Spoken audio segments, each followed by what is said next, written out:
Hey, hello. All right. Today we are talking about social anxiety disorder and social phobias. I had a few emails that um, a few people wanted me to touch on this topic. I think I have in the past a couple of times, but I know that they're probably older videos. So I thought that I would make another one on social anxiety symptoms and, just kind of different uh, types of social anxiety, like feelings you can have. Um, many people get nervous or self-conscious on occasion, and that's normal. We all do. That doesn't mean that you have a disorder. Um, But like when you're giving a speech or getting interviewed for a new job, uh, it's nerve-wracking. But social anxiety or social phobia is more than just shyness or um, occasional nerves. And I think that's where a lot of people truly just don't understand.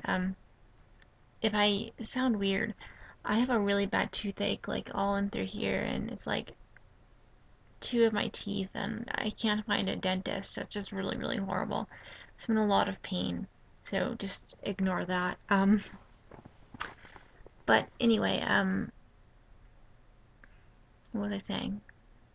Oh, so with social anxiety disorder, you fear of embarrassing yourself is so, it could be so triggering. You know what I mean? It's so intense that you avoid situations that can trigger it. And I myself have done that. I don't like being in large crowds because I feel very, very nervous and just very shaky. I don't feel comfortable being in large groups.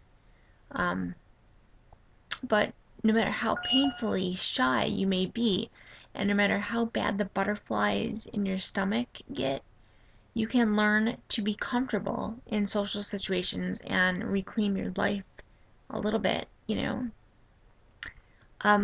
you don't know what social anxiety is or social phobia, it's an anxiety disorder, also known as social phobia. It involves intense fear of certain social situations, um, especially situations that are unfamiliar or in which you feel you'll be watched or evaluated by others. Now, um, it can be different for everybody. The social situations may be so frightening that you get anxious just thinking about them, or go to great lengths to avoid them. Like I said, I have done that. Um, and underlying social anxiety disorder or social phobia is the fear of being scrutinized or judged or embarrassed in public. Um, you may be afraid that people will think badly of you, or that you won't measure up in comparison to others. Um, and even though you probably realize that your fears of being judged are at least somewhat uh, irrational and overblown, you still can't help feeling anxious or worried, and it's always on your mind. Uh,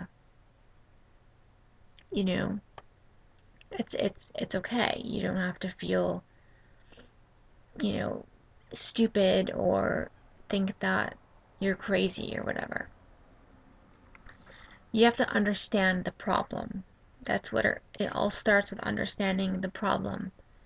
A lot of people think that there's nothing you can do about the symptoms, but in reality, there are many things that can help. And like I said, you have to start with understanding the problem. Um,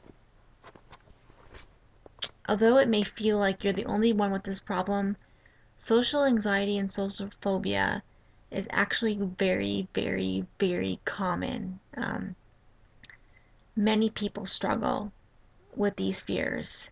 Uh, but the situation, that triggers the symptoms of social anxiety or social phobia can be extremely different. It's not always going to be the same for people. And, some people experience anxiety in most social and performance situations, a condition known as general social anxiety disorder.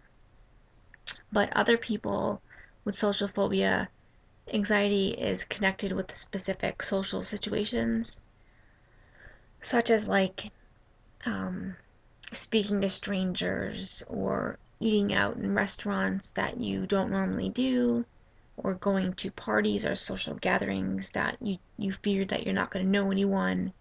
Um,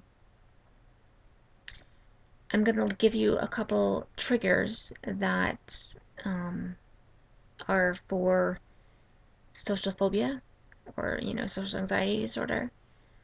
And they are meeting new people, being the center of attention, being watched while doing something, making small talk, public speaking, as I said, performing on stage, being teased or criticized, talking with important people or, authority figures, people, I guess, that are higher above us that we feel are intimidating, um, being called on in class. And you're sitting there and your teacher calls you and you get all nervous.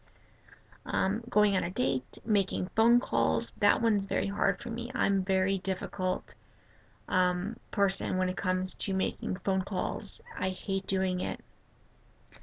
I have severe panic and I just fear so much. And I know it sounds silly, but it it's just that's how I feel when I have to make phone calls. Using public bathrooms, taking exams, eating or drinking in public, speaking up in a meeting, attending parties or social gatherings. And there's probably many, many more, but those are just ones I could think of off the top of my head. Um, and then, there's always the emotional symptoms of, having social anxiety. Intense worrying for days and weeks and months before an upcoming social situation. I tend to do that. I tend to worry about something that is far away, but I worry about it like it's going to be tomorrow. Um, Extreme fear of being watched or judged by others, especially people you don't know. If I'm in a social gathering and I don't know people, I feel like I'm constantly being stared at, or they're looking at me like I'm a stranger. Well, obviously I'd be a stranger, but looking at me like I'm like a fucking alien or um, like a third or a second class citizen. I feel very uncomfortable. Fear that others will notice that you're nervous. If people notice that you're nervous, it makes you more nervous. You know what I mean? At least for me, it does.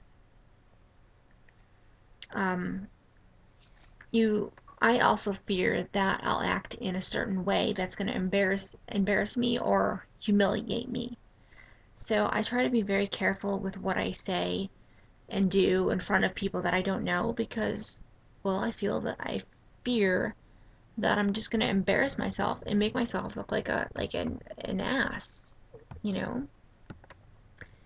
Um, there are physical symptoms as well that that you get when you feel, anxious. Shortness of breath, upset stomach, nausea, etc. Um, Trembling or shaking, including like a shaky voice, racing heart or tightness in your chest, which is the worst feeling in the world, sweating or having hot flashes, feeling dizzy or fainting, um, So a lot of people, those are the physical symptoms, but a lot of people, when they know that they have to do certain things, behavioral symptoms for these, staying quiet or hiding in the background in order to escape notice and embarrassment, a need to always bring a buddy with wherever you go, um, makes you feel a little bit more comfortable. Some people do drugs or drink before going to social situations in order to kind of like soothe their nerves. I don't necessarily think that that's a good way to um, deal with the situation. You know, I think it could just make things worse, especially drugs and alcohol could really just make the symptoms worse. um, you have to learn how to control your breathing. Many changes happen in your body when you become anxious. One of the first changes is that you begin to breathe quickly, like really, really fast. Um, and overbreathing throws off the balance of oxygen and carbon dioxide in your body, leading to more physical symptoms of anxiety, such as dizziness, a feeling of suffocation, increased heart rate, and muscle tension. So, learning to slow your breathing down can help you bring your physical symptoms of anxiety back under control. So, practicing your breathing will help stay calm when you're the center of attention. So, I think that you should hold your breath for 2 seconds and then exhale slowly through your mouth for 6 seconds, pushing out as much air as you can. Um, and then the hand on your stomach should move in as you exhale, but your other hand should move very little.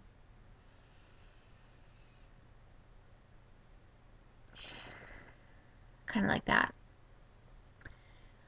And, just keep continuing to breathe through your nose and out through your mouth. Focus on keeping a slow and steady breath pattern of 4 in, 2 hold, and 6 out. And hopefully that will help you. Another thing that you have to do is you have to face your fears. And I know that that's really hard because usually avoidance keeps social anxiety disorder going. People think that avoidance actually helps it, but it actually kind of makes it worse. So you have to face your fears, and I know it's hard. I'm not saying that it's easy. One step at a time, obviously, but it's always good to face your fears. You just have to challenge yourself, and you have to do it one step at a time. Don't try to face your biggest fear right away. It's never a good idea to move fast, take on too much or force things. That will just backfire and reinforce your anxiety. So don't do that. You have to just take things slow. You got to kind of work your way up the social phobia anxiety ladder. Be patient. Use the skills you've learned to stay calm, such as focusing on your breathing and challenging negative assumptions. And change your lifestyle. Avoid or limit caffeine, coffee, tea, caffeinated beverages, energy drinks. Um, they all increase anxiety symptoms. And I know that that's hard because I'm coming from a coffee addict. It's very hard to limit coffee or caffeine.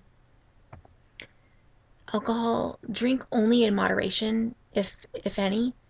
You may be tempted to drink before a party or another social situation in order to calm your nerves, but alcohol increases your risk of having an anxiety attack. And I'm dead serious on that because I used to drink years and years ago, and all it really did was make things worse. And I haven't had a drink now in almost 7 years. So, um, quit smoking. Nicotine is a powerful fucking stimulant. Excuse me. And smoking leads to higher, not lower, levels of anxiety. I used to smoke, but not a lot because I have asthma, so my smoking was like nothing. So it was very easy to quit. And then you have to get adequate sleep. When you're sleep deprived, you're more vulnerable to anxiety. So being well rested will help you stay calm in social situations.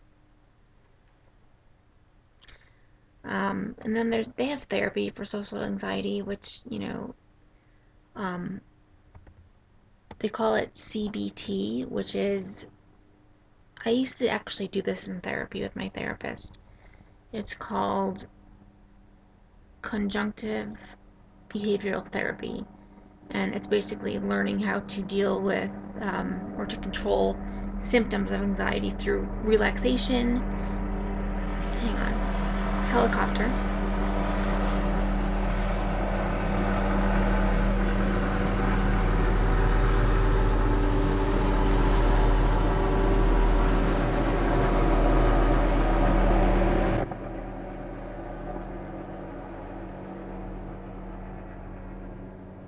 Oh my god, did you hear that? Because that was like, I literally saw it coming by my window. It looked like it was like right there. It was crazy. So, and then there's also, the medications. And I'm not saying that they work because they never worked for me with any kind of uh, anxiety issue. The only thing that ever worked for me is this thing seriously coming back.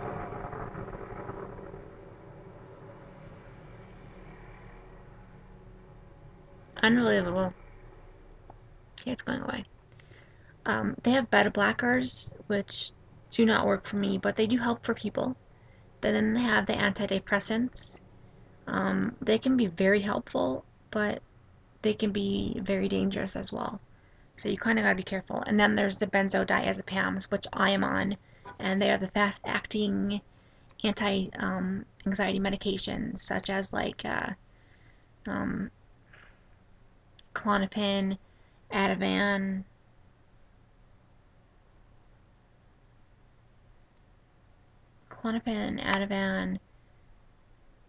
Xanax.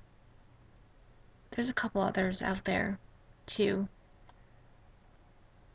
but the only one that ever worked really Valium. But the only ones that ever worked for me was Klonopin and Valium. So I guess basically that's really all I have to say. I mean, you just kind of gotta take things one step at a time and know that things will get better, and you just gotta take it slow, you know. And I hope that that was helpful in some way, shape, or form. Um, talk with your doctor. Obviously, I'm not a doctor, so I can only give you what I've been through. But talk with your doctor, and maybe they can help you, with that. It's always good to get help sooner than later because it will just get worse. So that ends my video today. I'm gonna lose my voice and my tooth is hurting, so I need to make some phone calls to some dentists. But I love you guys. Peace and love. I will talk to you guys tomorrow. Have a good day. All right. Bye.